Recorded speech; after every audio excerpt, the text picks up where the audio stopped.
Tonight on CTV3 News, cops nowhere close to solving the murder of 19-year-old Imari Galvez. Driver slams head-on into a concrete fence in Corozal. Belize Peace Movement rejects redistricting recommendations made by the Election and Boundaries Commission. And the Let's Catch Up summer camp kicks off in Orange Walk. These are some of the stories we have for you tonight in our newscast for Friday, July 14th, 2023. And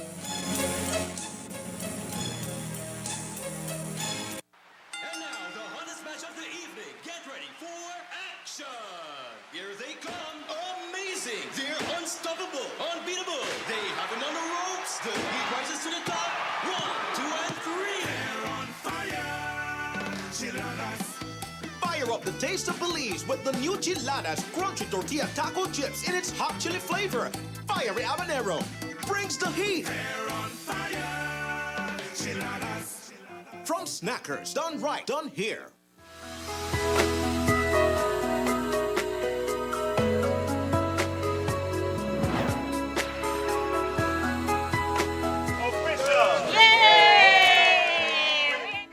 This road, known to many as just simply the Coastal Road, is legally and officially named the Coastal Plain Highway.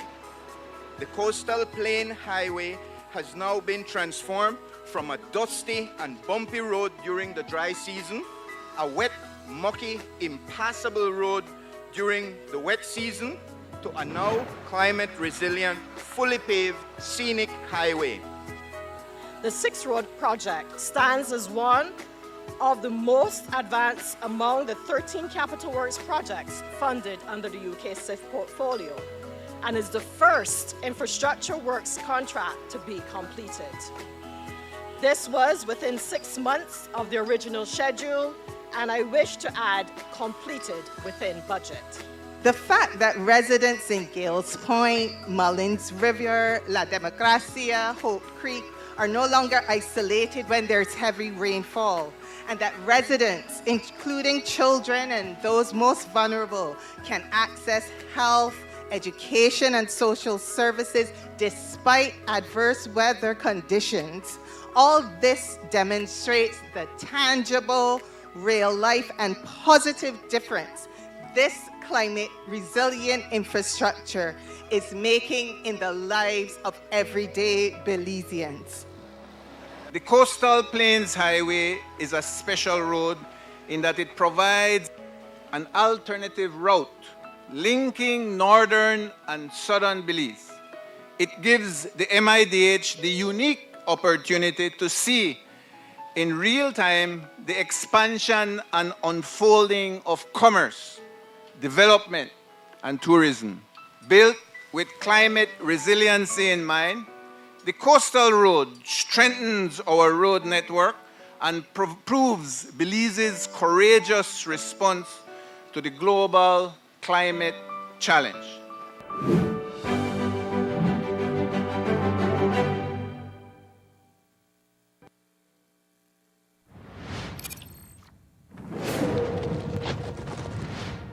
I wanted to show them something that wasn't an illusion. Something that was real.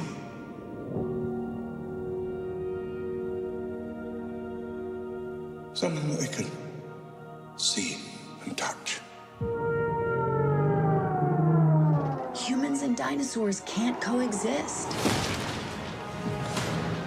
We created an ecological disaster. Ellie Sattler. Alan Grant. You didn't come out all this way just to catch up now, did you? You coming or what?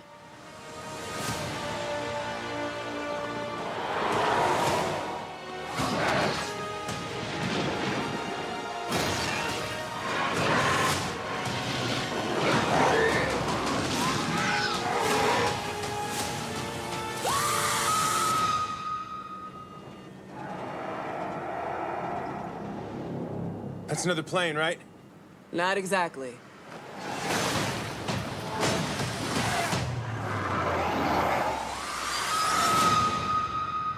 Don't. Don't move.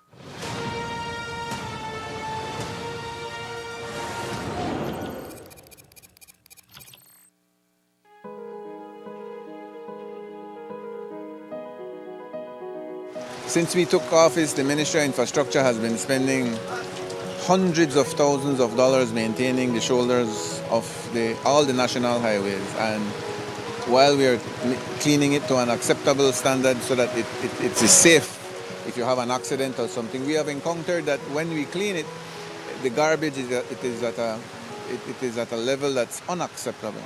And we have people following vehicles that are basically taking everything in the car, putting it in a plastic bag and throwing it out.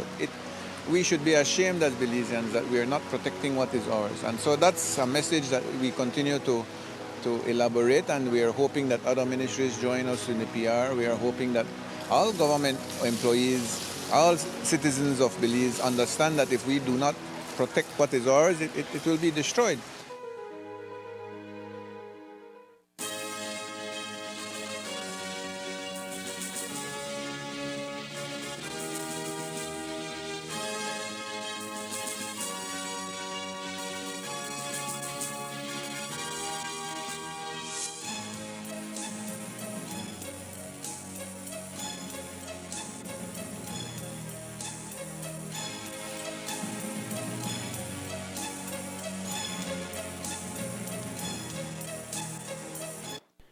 Good evening, with your news, also simulcast on Fiesta FM 106.7. I am Joanna Rodriguez. The entire nation of Belize was stunned when an unthinkable crime was registered in Belmopan. A 19-year-old Imari Galvez's body was found on May 16, 2023, miles away from the highway. It sent chilling and mixed feelings all over, and social media exploded with the country demanding swift action for justice in the wake of her murder. 2 months later, her case is nowhere close to being solved. The last update the nation received was that police retrieved her cell phone, but the IT team was unable to crack it open in hopes of finding some answers. The same is to be said from a vehicle police confiscated, thinking that it was the one used to carry out the vicious killing of the 19-year-old. Today, the Commissioner of Police gave us an update and remains steadfast in his position that the family of the deceased knows crucial information but is tight-lipped about it. Here is how Campbell Williams puts it. We had also done that in respect to that investigation, going through the courts and get the phone records from BTL, but you would know that in today's day and age, many young people don't communicate using straight texts or straight calls. They will normally use these different apps, and BTL do not store information for the different apps. What do you say to the family, though, who now really feels hopeless? They feel that other things could have been done by way of investigation. Well, I would just like that the family to understand that the investigation is not an easy one. I'm sure they are aware that it's difficult because the circumstances under which she went from home is not one where there were witnesses around who could have said who she went with. And again, getting witnesses to be able to come forward who may have seen her with the person who we believe is a suspect is not forthcoming. So again, we still would like to appeal to the family if they know anything that they believe will be able to help us to come closer to the person of interest, then we'd appreciate that assistance from them. You still insist on that. You feel that the family may have more information that they could share to help in the investigation? Yes, we do believe that they do, and I don't want to go into too much details, but from what we are getting, that they may be able to assist the police more than they have.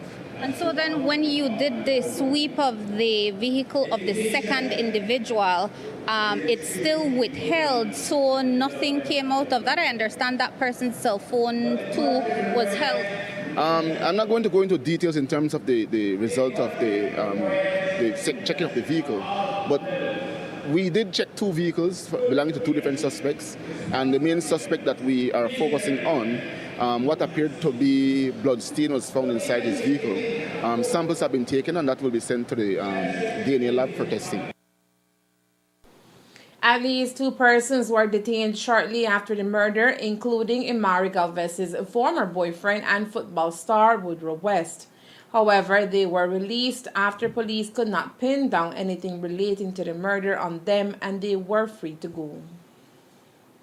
Woodrow West and a young lady have had a rocky relationship, and that drew some attention when she passed away. But from our investigation, it does not seem that he is the person who committed the crime. With that, the murder of Imari Galvez remains unsolved, and there is no real indication if police will be able to ascertain beyond a reasonable doubt who the murderer is. Summer holidays are in full swing for children across the country, and that means a lot of free time for the little ones, which usually signifies one thing: summer camps. For our parents looking for more educational activities for their kids, the Ministry of Education, Culture, Science and Technology has officially relaunched the Let's Catch Up Summer Camp for the second year. The program being carried out across the country seeks to further mitigate the loss deficit experienced by students due to COVID-19, which saw normal classes suspended for almost 2 years. The program, which officially began on July 10th, is geared at students ages 5 to 9 in key areas of literacy, which includes reading and writing, as well as numeracy, which is the understanding of mathematical concepts. Here in Orange Walk, the summer camp is being hosted at 3 different schools, including Louisiana Government, San Jose Government, and San Esteban RC School. Okay, the Ministry of Education is running a Let's Catch Up camp, and the purpose of the camp is to help students who might be struggling or not doing so well in numeracy and literacy. But it's not only for struggling students, but anybody, any parent who might want to send their child to an environment where they can have more individualized instruction. So we have 2 levels. We have level 1, which is for 5 to 7-year-olds, and then level 2 is for 7 to 9-year-olds. So basically, you're looking at children who are from infant 1 to about standard 2. The Let's Catch Up summer program is being done under the platform of the Connect ED program, where lessons are being live streamed by master teachers with the support of local educators in each of the centers. The camp runs for 1 month, and actually we have what we call master teachers in Belmopan, and so they are actually the ones who are providing the instructions, the teaching. And these lessons are being live streamed, and so the students who are in the class are able to see, the lessons in real time. And at the site, we have the teachers who are actually there to assist the students. So when, for example, the master teacher in Belmopan is saying, okay, you will take this strip of paper and you will do this and do that, then you have our teachers here at the different sites who have that with them. They have the materials, they have the manipulatives, the realia, and then they are the ones who are actually assisting the students. They have intermissions where, for example, they might have to do like group activities, so there's a teacher to guide them, to help them with that. And as I said, we have 2 levels. So we have level 1 that starts at 9:15 and runs all the way to 10:30, and they have about half an hour of literacy and about half an hour of numeracy.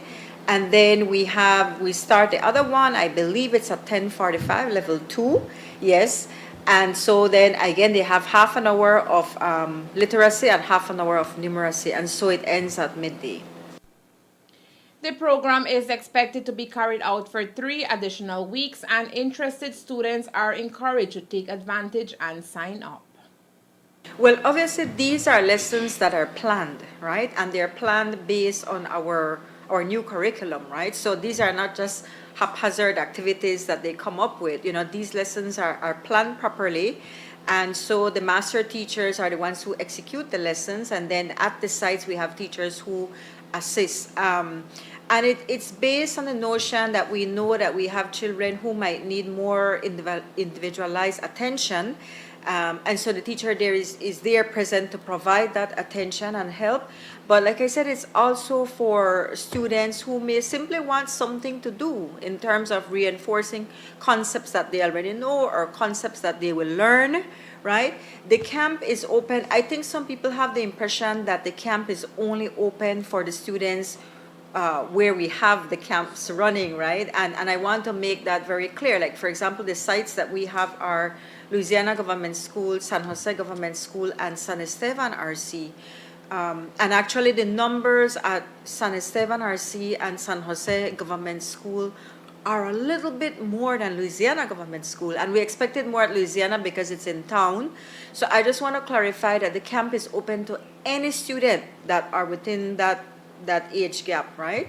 So, or the age range. So, and even if they didn't register, because there was a form that you could have registered online, you can do two things. You can still show up next week and we register you at the site. The lessons start at 9:15. So if you reach around 9 o'clock, that's a good time. And also, it is, because it's live streamed, it's also on the internet. So those who might not actually want to go to the site, every day you can log on and you can actually follow the lessons online. Yes. To join the summer camp online, you can view the live stream at their Facebook or YouTube pages at 501 Academy. The mighty USA is referred to as the land of opportunities. However, it is a fact that the North American country is riddled with street figures who managed to enter that country because of its porous borders. In the case of Belize, street figures make it to the USA mostly illegally.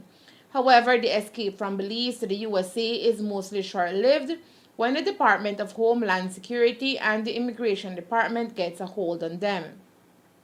In 2017, a total of 82 Belizeans were deported to Belize.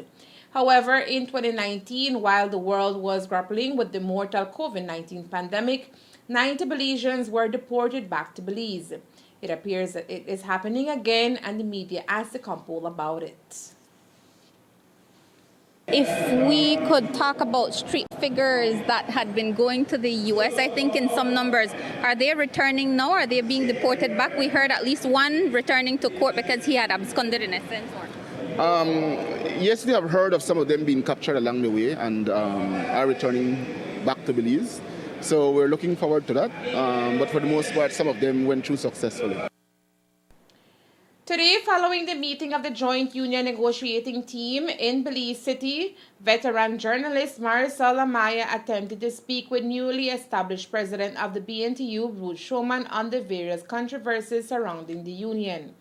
Keeping to her anti-media stance, which she established on the day of her election here in Orange Walk Town, Showman walked away from the reporter without even acknowledging her request. Unlike her predecessors, including Luke Palacio and Elena Smith, who are open to facing the media on any issue, it seems that the new president has taken a definitive decision to shut the media out of BNTU issues. This was made evident during a live video stream carried out by President Showman on Thursday. Here is that excerpt. Teachers, bosses, I'll be coming back to you over and over again. I don't want to hear anymore through those surveys that one of the complaints is that you don't hear anything from your leader. I don't want that to be one of those complaints. I will always come back to you. You are my boss. You need to know what's going on. You need to hold me accountable. What have you done this week? What have you done for us this week? You cannot be taking that office and not tell us what you have done. So teachers, expect to see me more often. For those teachers who made comments that I'm running away from the media, I'm not running away. I just don't have time for nonsense. There's serious work to do. I have been in the office working, and I think that's what you voted me to do.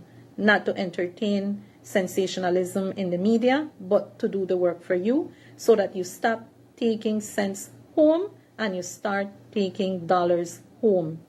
Teachers, I cannot promise you because I have to tell you, I am a strong woman and I will stand in front of government, managements, and anybody I need to stand in front of to fight for you. The difference this time is that the fight that I have to be fighting is in-house against my own brothers and sisters. 4 women from Honduras pleaded guilty to illegally entering Belize at court on Wednesday. 20-year-old Ulysses Tariana Pineda, a businesswoman, 30-year-old Cindy Vanessa Maridiaga Valle, domestic, Marit Zendaya Lagos Escoto, 19-year-old unemployed, and the 24-year-old Lauren Liziani Diaz Lainez were read their charges by Senior Magistrate Baha Showman and fined $1,500 each and costs of court, as well as served with a deportation order. Allegations are that Pineda entered Belize on May 28 through the Big Creek port on a boat which cost her $200. All the others entered via the banks of the Mopan River at Banquevejo del Carmen, Cayo District, between May 2nd and June 6th, neither being a designated port of entry. They had nothing to say in defense of themselves, and they seemed resigned to being sent back home once their fines are paid, in default 6 months in the central prison. Police made the bust around 3:30 on Wednesday afternoon with support from the Department of Immigration and Human Services. Coming up next, BL investigates a data leak related to cyber attacks. Stay tuned.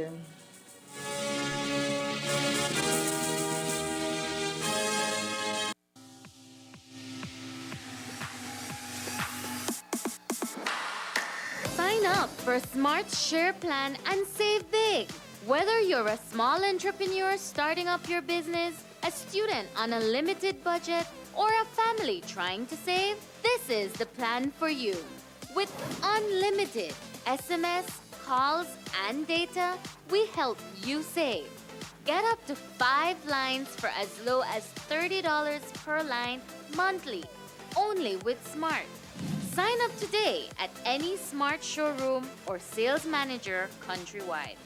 So get your business going, share more memories with friends, and be ready for the day with Smart.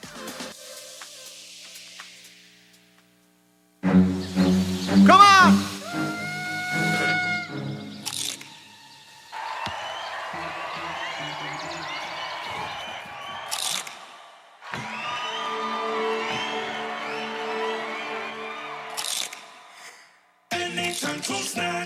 When hungry or craving, when laughter or tears, enjoy the best snacking or flavors are here. Asadas, mocadas, chiladas, doradas, delicious for snacking, the right is done here.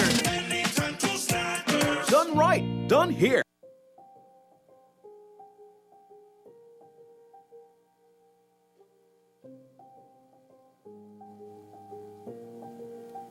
The young people from this area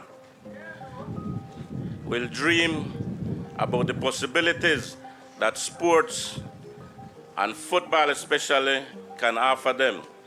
You know, when you see the stories of people changing their lives, not only their lives, but transforming their family lives through football, they could dream. And the dreams will start right here. We have a young population. This government understands the importance of sports, understands the importance of the orange economy. So music, art, culture, all these things whereby young people can inject their energies into productive things. Sports is one way where we can really, truly transform the lives of our young people. Not only that because they become good football players, but we learn about cooperation, we learn the discipline about exercising and sharing that ball. We learn about, and more than anything else, building friendships that last a lifetime. And that is what's so important about Berger Field. If we could build 2 more of these facilities here in the south side, it could really make a transformative difference in the lives of our neighborhoods.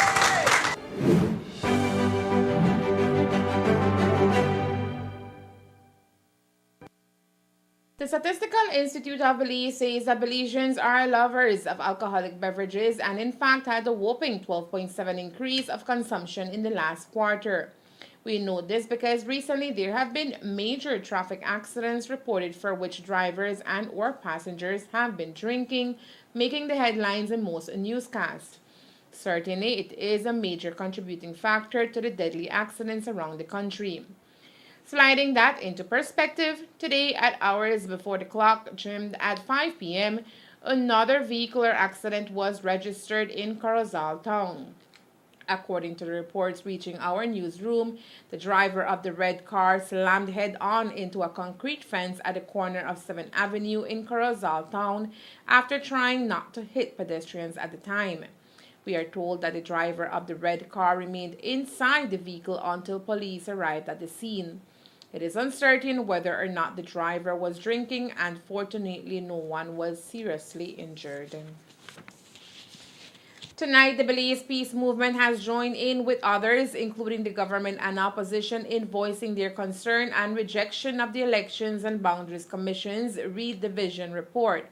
As claimants of the 2019 High Court redistricting case, the Commission was mandated to submit the report to the Belize Peace Movement along with Prime Minister John Bresenio and the National Assembly. Earlier this week, all parties received the report and have been able to review its contents. Following their review, the BPM issued a release stating that, quote, it has found that while there were improvements in some areas across the country, as it relates to the equality of votes, there were still some areas that, quote, fall short of the constitutional mandate for equality of votes across constituencies, unquote. As a result, the Belize Peace Movement says it rejects the report and deems it unconstitutional. We've only done a first review of it, and that was very quickly. As you might know, the consent order for Action 55 of 2019, which was the case that we took the Elections and Boundaries and the government of Belize to court regarding redistricting, eventually ended up with a consent order. And the consent order required that the Elections and Boundaries also share with us the official copy of the report on or before the 17th of July.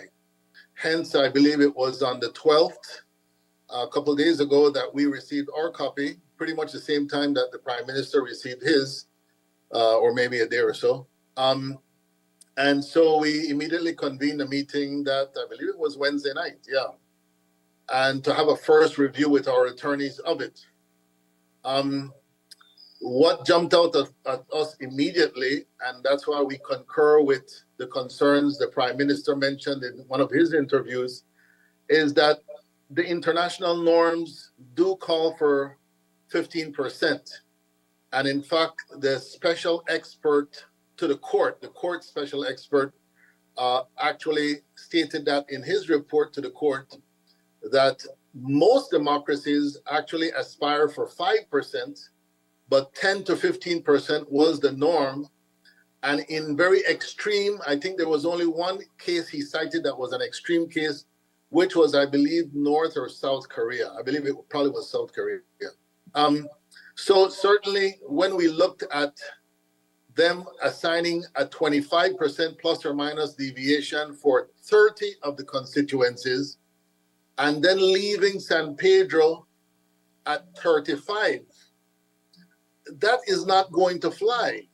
I mean, that is really absolutely ridiculous. And so at the first glance, that was one of our major concerns. We're meeting tonight again, and throughout the weekend, we're holding meetings with our attorneys, because on Monday is when we expect to respond officially to the Elections and Boundaries Commission through our attorney with regards to our objections, our concerns with the report as it has been tabled at the National Assembly.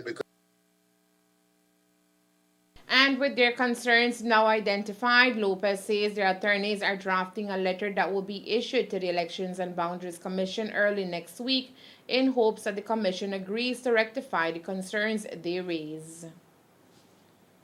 They have now received their copy, and that will now be debated between the parliamentarians.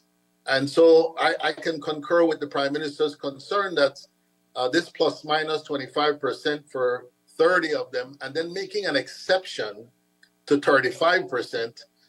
And what really is alarming is that you take one of the largest constituencies, which is the Belize Rural South San Pedro, with 9,000, I think 400 or 500 voters, and you remove Kikaka, which is about 1,300 voters, and you still leave them with over 8,000 voters. But what compounds that situation is that the report states that San Pedro, or the Belize Rural South, which is San Pedro Kikaka, has been the fastest growing constituency in the country. In other words, I think it's at 143% growth from 2005, when the last redistricting was done, to 2023. 4 constituencies in Belize City, Mesop, Albert, I think there's 2 more, I can't remember. Those had negative growths. In other words, those shrunk in size from 2005. So there's a lot that we're looking at. These are just, that was the major concern that jumped out at us, because immediately that does not comply with Section 90 of the Constitution, that says that every constituency shall be nearly as equal to the other in numbers. So we really would like to see our little democracy aspire to the 5%, which would make one vote, one man, one vote, almost nearly equal, but plus minus 25, and then plus minus 35. That's not going to go. Without real rectification to the report, the BPM says it will not back down and will continue to fight for the rights of Belizeans within the court system. This is a non-partisan group of Belizeans that launched this case. We are not here to quarrel with either of the political parties. That's between them to decide how they want to do it. Now, ultimately, the UDP had almost 2 years before elections, when we brought this case first, that they could have done the right thing and fixed this problem. The PUP has had also chance to fix it, but they both have kicked this can down the road. So now that it's the PUP's turn, obviously you're going to have what's called political gerrymandering, and they're trying to fix the divisions to suit themselves. Well, that's a quarrel between those two that they're going to have to settle. At the end of the day, what is going to satisfy us, the claimants of the Belize Peace Movement, is that it conforms with the Constitution, and that every constituency is nearly as equal as the other. Until that is done, we're going to stick to our guns, and we're going to be in court fighting this, and we are prepared to go to the Caribbean Court of Justice should we not get satisfaction from our local high court. But I'm sure that our high court will do what is right and follow the Constitution. The report by the Elections and Boundaries Commission is expected to be debated at the next House sitting at a date to be announced. The Belize Electricity Limited BEL has issued a statement saying that it is investigating a data leak. In May 2023, BEL informed its customers that it had stepped up its cybersecurity measures in response to a cyber attack on their IT network. BEL says that those measures, including deploying new preventative and detection systems to identify and remove suspicious actors and programs from their IT infrastructure, and restricting access to their critical IT systems. Importantly, we were successful in preventing the hackers from encrypting our data, locking us out of our network, and demanding a ransom. At the time, we had also reported that there were no indications of any data leaks, BEL noted. However, on July 13, 2023, BEL reportedly received a report indicating that information pertaining to BEL was being leaked from a website operated by the very hacker who they suspected had launched the attacks on their IT network. Our incident response team has since confirmed that the leaked data and information consisted of confidential transactional information pertaining to employees and customers, and other network configuration information stored on our file servers and on individual computers assigned to employees. There was no leaked data from our critical IT software and database management systems that contain customer and financial data sets, nor from our operations technology network that monitors and controls our grid, BEL added. In addition, the company says that it is monitoring and investigating the full extent of the data leak and reporting the incident to the appropriate authorities. BEL advises customers to be patient as the company deploys preventative measures to stave off any further and future cyber attacks and protect the data and information used to provide essential services. Last week, the cabinet green-lighted an approval for a firearms and ammunition control board as it tries to address the escalating concerns about corruption within the gun licensing process. The board is to replace the existing system where, as is, the Commissioner of Police is the only final authority on gun license applications. The move stems from allegations made that officers in the past and probably present are facilitating the process and guns end up in the hands of criminals. With the new board installed, new regulations will be developed and implemented, and as a result, applicants will need to complete a training to be eligible to hold a gun license. Campo gave an update as to where the process is at this time. Still the current system that is being used until the amendment to the law and the new board is put in place. And by when would you expect that to happen? I don't know. That will be a question for the minister to answer. You had welcomed, and I think the minister too, that there be an audit in relation to the issuance in the past. Are mechanisms or the processes being put in place already for that to happen? Certainly, yes. Okay, and you said you don't know by when you'd expect the system, the new system, to be in place. No, I don't know. So then, are you hopeful? I think you're kind of washing yourselves. You're washing your hands from that new mechanism. You won't have anything to do with it completely. I don't know what the composition of the board is going to be. We're yet to see what exactly it's going to be like, and then we'll see how it goes from there. But you're hopeful that that is going to be a way better system than what exists now? Well, I don't know if it's going to be better, because the truth is Jamaica have a board. And since the board came into place in Jamaica, many criminals end up with gun license. So it became worse in Jamaica. So I am not going to say that the board is going to make it better. We'll have to wait and see how that goes when the time comes. The legislation for the full-fledged operation of the board must first be passed in Parliament. Renowned music artist Robert Usher, better known as Checky, is partnering with the Banquitas House of Culture to share the art of music with students. Today, they appeared on our Despierta Belisa morning show to make the announcement. Lessons will be free of cost, and students will benefit tremendously from this music program. Taking center stage is the Youth Connection Band. The idea is to engage young people into the world of music that can open opportunities for growth. Musicians are loved all over the world. Right. You know, there are musicians that make people cry, make people smile. You know how much people don't get married right now by going to those dances way back when I used to play the nice romantic song and people would dance up and then meet their girlfriend right there and get married. You understand? Right. So what we want to do is to get these kids to learn to play music. It's something like an introduction to music. So we will have the members from the band. Like myself, I do keyboard, so I'll be doing instructions on keyboard. Right. We have Letito.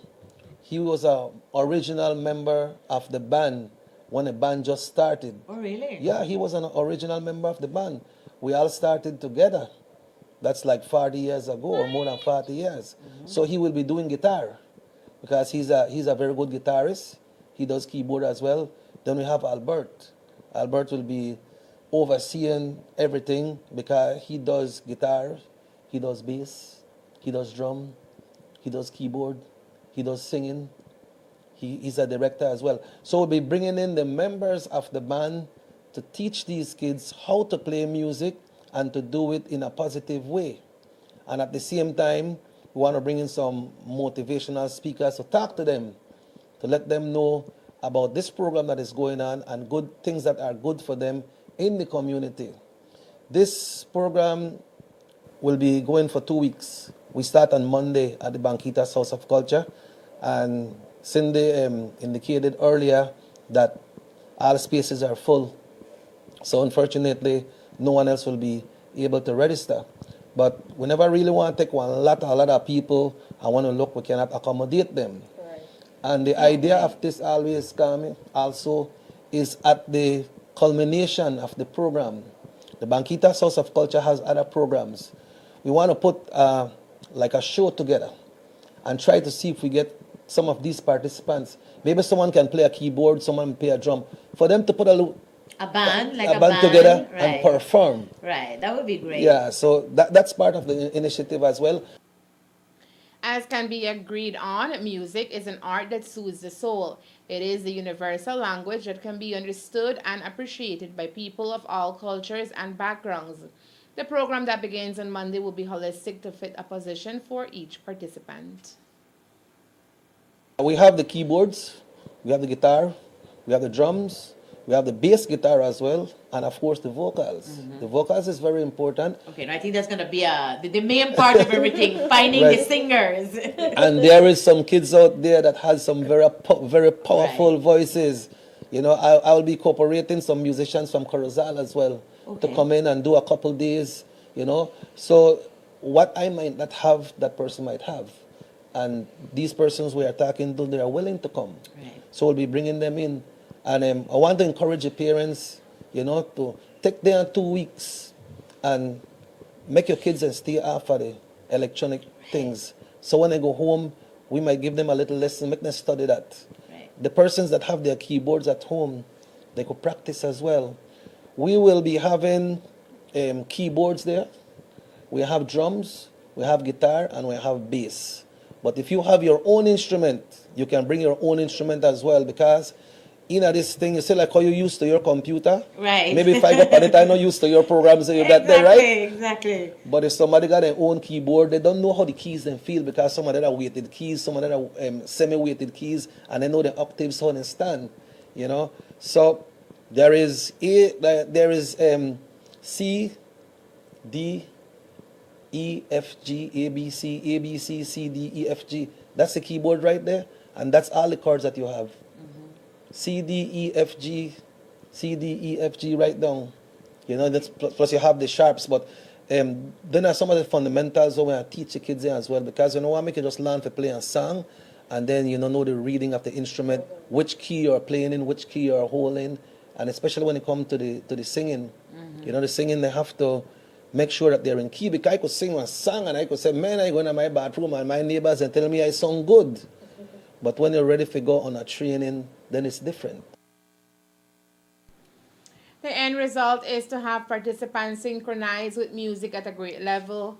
35 students have signed up for the music program that will run for 2 weeks starting on Monday. And that's the news. We invite you to join us for another newscast on Monday, July 17th here on CTV3 and Fiesta FM 106.7. Remember that to read a text version of the news, you can visit our website at ctv3belizenews.com. You can also log on to Facebook page for current stories at facebook.com/CTV3BelizeNews or our YouTube channel at CTV3 News BZ. Remember to wash your hands and remain safe. From all of us here at CTV3 News, have a safe and pleasant weekend. Thank you for watching and listening. Good night.